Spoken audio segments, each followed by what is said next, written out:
Hello YouTube, and welcome. My name is AliensGT, and we're playing The Binding of Isaac: Wrath of the Lamb. Now, I really like this game, and I've played many hours of it, and I thought to do videos of it, what I would have to do is put a little more effort in, a bit of something special. So what I've done is I've created this little surrounding footage that you hopefully will be able to see around it. And what this will be is like an interactive info board, so it will tell you stuff about what we're fighting and so on and so forth. I'm just going to try and do it as we go along, so I'll try and both talk about stuff, and also there'll be stuff coming up on the screen in terms of what we've collected and so on. Now, I want to, as a series, do it so that I play through all the different characters. As you can see, I've unlocked everyone. And I'm going to try and beat the game with every character. And then I might do all the challenges and so on and so forth. So, shall we get started? Let's play with Isaac first.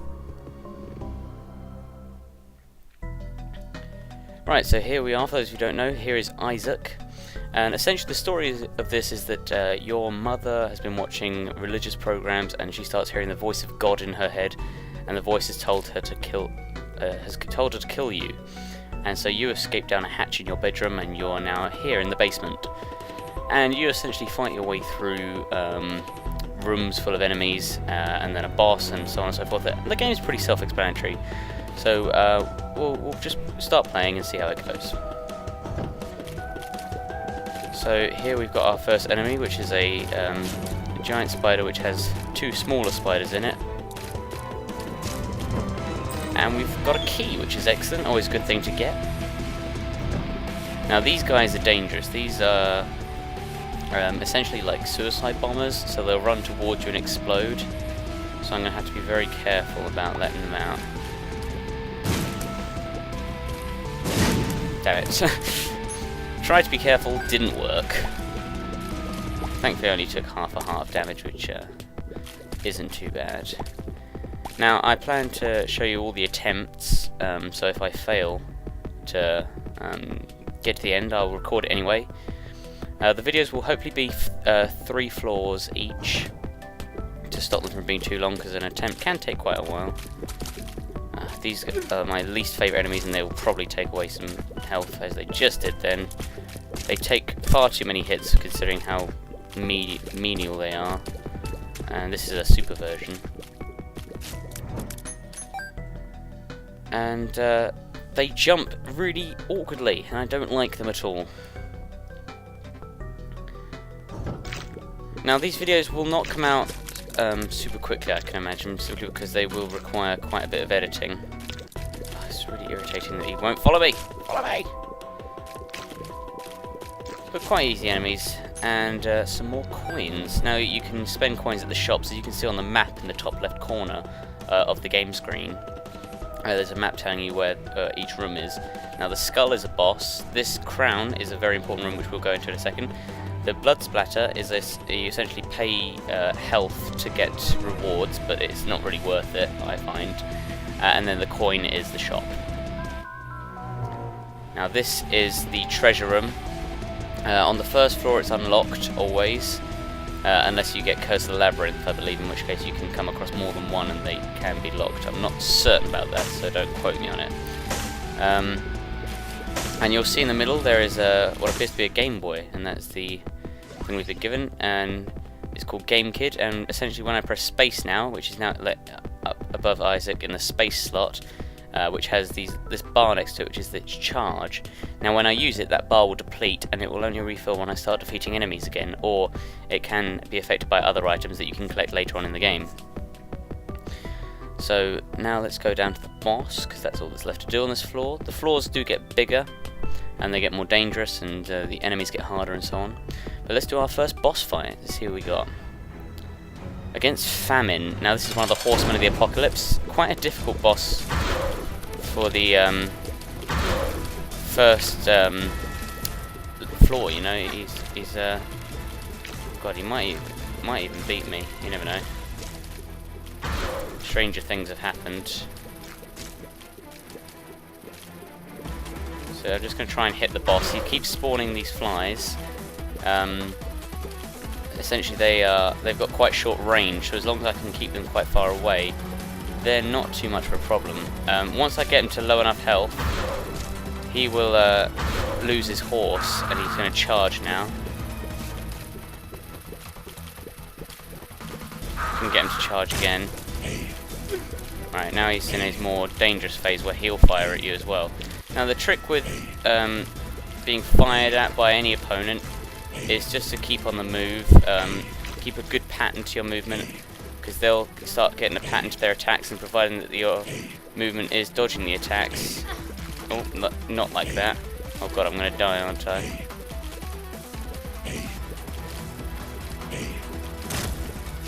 Whew, just managed. God, it's getting tense there. And we've managed it. Now, with the Horsemen of the Apocalypse, they will drop a cube of meat.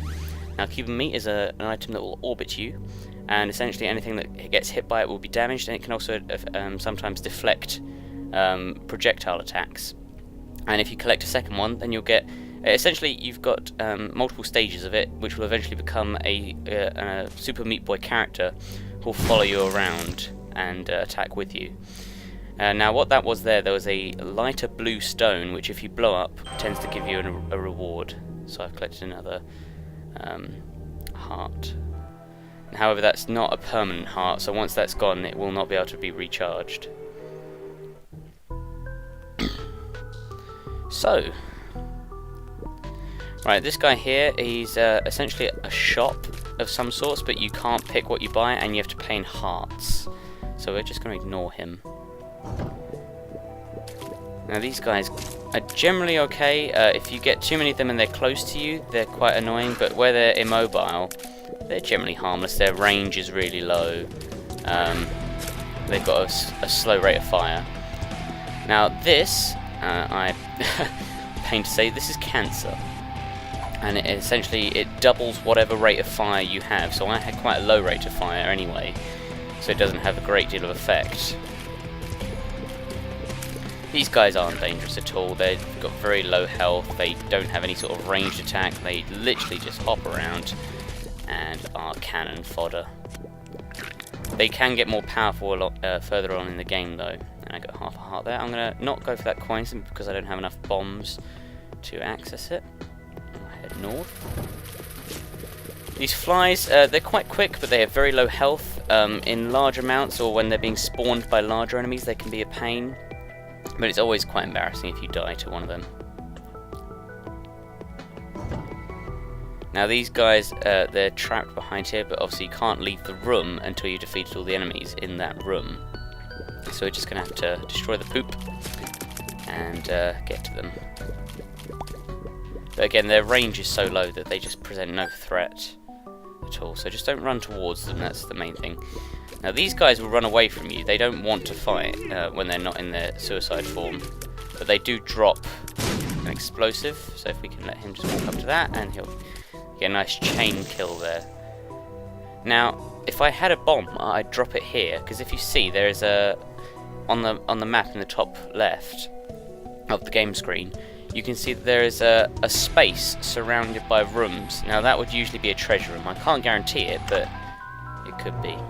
Right, another treasure room. If you saw there, I had to use my key to get in. I'm going to have to hope I get another one at some point, otherwise I'm not going to be able to get into the one on the next floor. It's good to destroy fires, especially if they're red, because they can fire projectiles at you. They don't technically count as enemies though, so they won't lock you into a room. Now this is Magic Mushroom. It's a good pickup. If you saw, my health rate went up, my health also recovered, and all my stats went up, so really, really excellent pickup. My tears are now more powerful, they fire faster, got better range, I move faster. You see that? I destroyed them all in one shot, so really, really powerful upgrade. Now the golden chest requires a key to unlock, and the regular chest requires no key. However, they both require an explosion to get to them because of the rocks in the way, and so we're not going to be able to access either of them. Which is a shame. I've had very few actual generic pickups, so coins, missiles and keys. But that's not a problem. We'll keep going. This is our second boss, so Isaac versus Larry Jr. Now Larry Jr. tends to come in 2 components, so he'll have him and another one of the same type, usually smaller though.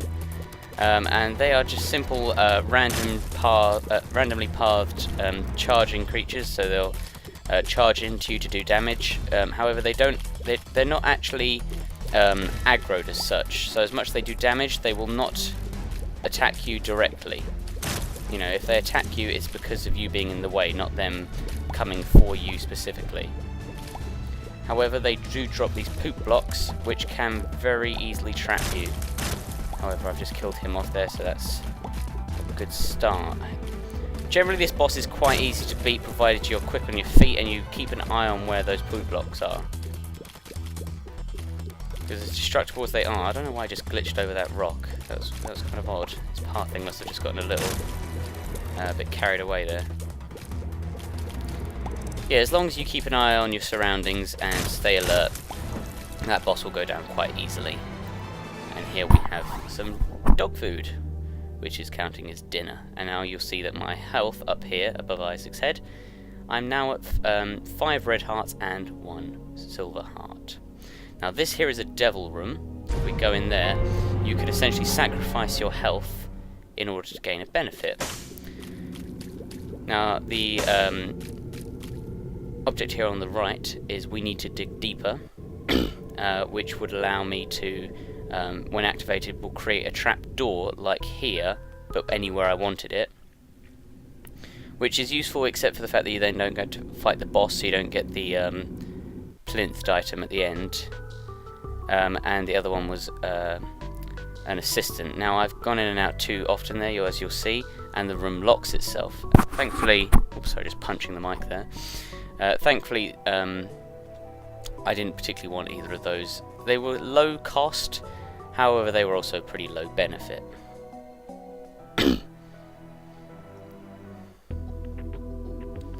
Now here we are on the 3rd floor. This will be the final floor for this video. Catacombs 1. Now the surroundings do change as you go through, and you'll see here we've got these guys will fire poison bombs, I guess you'd say, that explode upon a landing, and as you saw, it actually opened up the door upon landing, which you can do with normal explosives as well. Now this is the fire that attacks you, as you can see there. So we'll just put that out. Now I picked up a pill. Now pills are random buffs or debuffs, and you can't tell what they are until you've consumed it. If you look in this corner above Isaac's head, it's got question marks next to it, so we don't know what it will do. So if we take it with Q, my range went down, so it was a debuff, which is unfortunate. Now in here, this is a challenge room. It's generally only opened if you have full health. So if you can get into it, you then find a chest or some other pickup in the center, which you can activate, and then you have to fight 3 waves of enemies. Now these guys are quite interesting. They charge at you in a straight line, so you can actually, if you know how to do it, you can actually herd them into your shots. Now you face the second wave.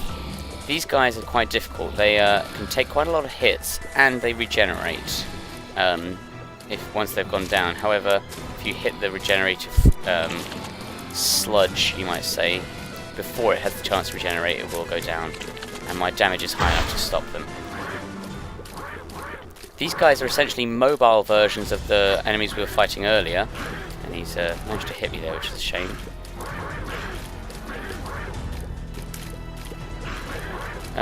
They've got quite high health, which is always a pain, but thankfully their rate of fire is quite low, so you can generally escape. And I got a key from that, so that's very important. Now as you'll see, I've taken half a heart of damage, however, I can't pick this up. That's because you can't regenerate these hearts, as I explained earlier.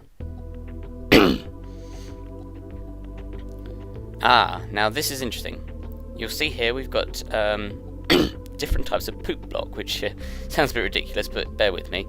Now this golden one is the one we're interested in, because when you destroy that, it will drop lots of coins. And these ones with this orbiting white flies, these flies are immortal. You cannot destroy them. Doesn't matter how much you hit them, But once you destroy their mound, shall we say, they become aggravated and they'll attack you. But they also become vulnerable. So we'll just get rid of those. They don't lock a room. They're not because they're not considered aggroed when you enter the room. It's only if you destroy that. And we got a lot of coins, which is always nice. So that was a nickel there, which counts as 5. So we now have 16 coins. So I'm just going to use this a couple of times to see if we can get anything nice. Half a heart, always good if we get damaged, however not useful right now. Now it's spawned a fly, so we'll just destroy that. And this is essentially a lucky dip. You pay 1 coin to spin. You know, it's gambling in a very simple form. We'll just have another couple of goes. Essentially I want another key. But it doesn't look like it's luck's on our side, so we'll just use our current key to unlock here. Now this is best friend, and I'll be honest, I don't actually know how this works. So what I'll do is I'll hold on to this because I know how GameKid works, and I'll try and use it in a room with enemies and see how it works. Now I want that key, but I can't reach it because of where it is. It's a shame that Isaac hasn't got the ability to bend over and reach like 1 foot away from him, but oh well. Let's try and find a room with some enemies and we'll use this best friend. I believe it creates a clone of yourself, which is then targeted by any enemies, and they will chase that instead of you. Again, I haven't got any keys. I've really been unlucky with drops. Now we can't find any enemies, of course we can't.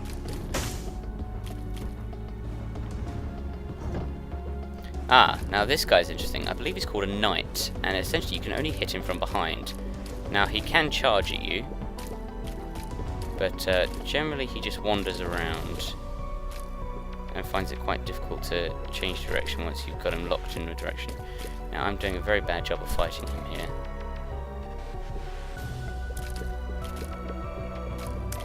I want him to charge in this direction. There we go. And he's beaten, and we've got another key. Excellent, that can be used on the next floor. Or we could use it on one of these chests and hope to get another key. Those guys are just essentially they're mobile, stationary versions of the guys we fought earlier on the floor, in that they'll fire poison missiles. Right, I'm gonna take a chance. Ah, dear. Well, that increases our range, and it means we get some rather attractive underwear. But it does mean now that we can't access anything else. That's a shame. Right, I'm going to use up the last of my coins. I can't get into shops at the moment anyway because I don't have any keys, so I might as well. Ah. Well, in a way that benefited us. I'm going to go to the second chest now, because what I'm hoping is it will drop a key and a bomb, which is quite a common combination. Oh. Now that's quite interesting. They usually do drop sort of generic drops like the ones above Isaac's head. But they do occasionally contain this. Now this is Stephen, and increases your damage. Very interesting. And I get a little additional head, which is nice. He looks very happy. And now you'll see my tears are red. That's just to indicate that they're doing more damage. And for our final boss of this video, we've got the Blighted Ovum.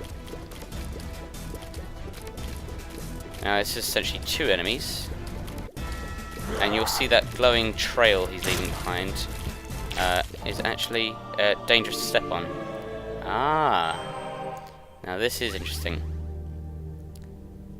This, I believe, is a cathedral room. It's essentially the opposite of the devil room. And in here, we have the Bible.